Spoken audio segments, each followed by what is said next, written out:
heal the world, make this a better place for you and for me and the entire human race. There are people dying, but if you care enough for the living, make a better place for you and for me. Hello, everybody. I'm Lady Cheryl, and I want to welcome you to my YouTube channel. In today's episode, I'm going to share with you how I prepared my 2 large 30-gallon containers to grow sweet potatoes in them. Now, I wasn't going to grow any sweet potatoes this year because I have plenty already preserved. But at the last minute, I decided to grow some for my emergency garden, the food that I'm growing to give away. So I didn't have time to grow slips, so I ordered some from eBay. Okay, let's get started. Drilling holes in the bottom of this tote because I'm preparing it for my sweet potato slips. So I'm just simply drilling holes in a random pattern to make sure I have adequate drainage. Okay, so you can see here that I've drilled a lot of holes in the bottom of the container. This is a 30-gallon container, and I put small holes because in the summertime, and that's the time to grow sweet potatoes, they like a lot of heat. In fact, in zone 8A, you plant your sweet potato slips in May. So tomorrow is May, and I've ordered the slips, and they will be here any day. And then I want to have this all ready to go, so all I have to do is just plant them. Now, normally I grow my own sweet potato slips from potatoes that I've grown from the previous year, but I had a nice harvest last year, and I pressure canned them, so I have plenty. This is for my emergency garden, the food that I'm going to be donating to my children, grandchildren, senior citizens, my friends, and neighbors.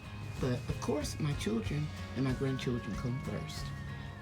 Okay, now I want to show you something. Flip this over so you can see that this is a 30-gallon container. And I'm going to put about 10 sweet potato slips, maybe 12 in here. And then my other container that I showed you earlier at the back of the food forest, I'll put the rest of the slips in there.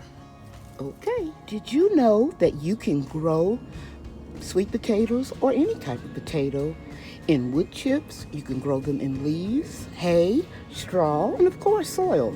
So I've been saving these leaves. I was going to use them to mulch some containers, but then when I decided to grow some emergency sweet potatoes, I said I'll put them in the bottom of this container, and the 5 months or 4.5 months that they'll be growing in here, they will break down because there's going to be soil across the top. And another thing I wanted to tell you is you have to harvest your sweet potatoes before a freeze. Okay? So you're going to watch your vines, and you are going to watch and see when they start to die back, and when they totally die back and start looking brown, kind of like these leaves here, and yellow, it's time to harvest them. In any event, you want to make sure that you harvest them before we get a freeze. Did you know that you can eat sweet potato vines? You sure can. I stir fry them with olive oil, onion, and garlic, just like I do spinach. It is delicious.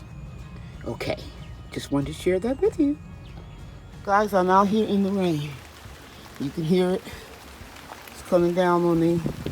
But that's okay. I'm going to jump in the shower when I finish. I want to finish planting the sweet potato slips that I got in yesterday because they need a lot of water. So the natural rain will wet up these beds. So I'm going to place the slips in here, and then I'll come back and show you. Okay, so it's coming down hard now, but I try to position them to go in this direction. But you know, vines are going to do what they want to. They're going to sprawl out. But I'm still going to try to direct the leaves, the vines, to go up this trellis. So I'm getting soaking wet, and I don't want my phone to get too wet. Yeah. But I'll come back later if I get a break in the rain and let you see some more. The best time to plant your slips is when you're expecting rain or right after you've received a lot of rain, because it is imperative that you keep your sweet potato slips damp the first week that you plant them. So make sure you give them a little water every day. Now let me be perfectly clear. I'm not saying water your sweet potatoes every day, just the first week. And don't drown them, just sprinkle a little water over them so that they will continue to root. The most important time of their development is the first 4 weeks. Now, if you want to grow large sweet potatoes, you need to plant them when temperatures are 65 degrees or warmer all during the day. So if you live in garden zones below garden zone 8, make sure that your nighttime temperatures are above 65 degrees. And you want to have at least 5 months to grow your sweet potatoes. Now, you can harvest them a little bit sooner than 5 months, but if you want larger tubers, then they need 4.5 to 5 months to produce. And always, always, always harvest your sweet potatoes before the first frost, because if you don't, they won't be any good. They'll become mushy. Okay?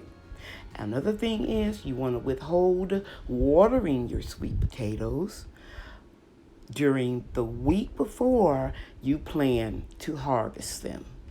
Okay? Now, if you have any questions whatsoever, leave them in the comments. And when I'm doing one of my chats, my live chats on Monday night at 7 p.m. Central Time, I'll be sure to answer your question. You guys can see it's really coming down now. So I got back in the house. Got back in the house just in time. This is really coming down. Now, if you're new to gardening and you want to know, can you grow sweet potato slips from store-bought sweet potatoes? You can, providing they haven't been chemically inoculated so that they won't sprout. On July 3rd, 2018, I found these potatoes growing in my pantry, so I planted them outside. I put the whole potato in the ground, in the grow box, and a week later, this is what they look like. So I cut off some of the slips, put them in water, and rooted them. Some people think that you have to grow sweet potato slips inside from the potato, but that's not true. As you can see here, after they started growing those sweet potatoes, I cut some of the vines off and I put them in water outside in that same container that I grew the original 4 sweet potatoes in, and I multiplied the sweet potatoes slips until I had a lot of them, and then I planted them all over the food forest. Here are some of the sweet potatoes my grandchildren and I have harvested through the years. They love to help and learn, and I really enjoy teaching them. I usually can most of my sweet potatoes, and when I have a really good harvest, I will make homemade sweet potato pies and give them away as Christmas presents. And my family and my friends look forward to it. In the videos to come, I'm going to be sharing with you my harvest this year and also how I cure sweet potatoes, because you can't just take them out of the garden after you harvest them and cook them. Well, you can, but you won't allow the carbohydrates to turn into sugar, so they are much sweeter when they go through a curing process. And I'll be talking about that in the months to come. And I'll also leave links to some of my sweet potato videos in the description box, so you can check those out too. This concludes this video. I appreciate you taking time out of your schedule to watch it. If you like this video, please like and subscribe and tell your friends about my channel. God loves you and I love you too. Thank you for watching. Bye now. The end.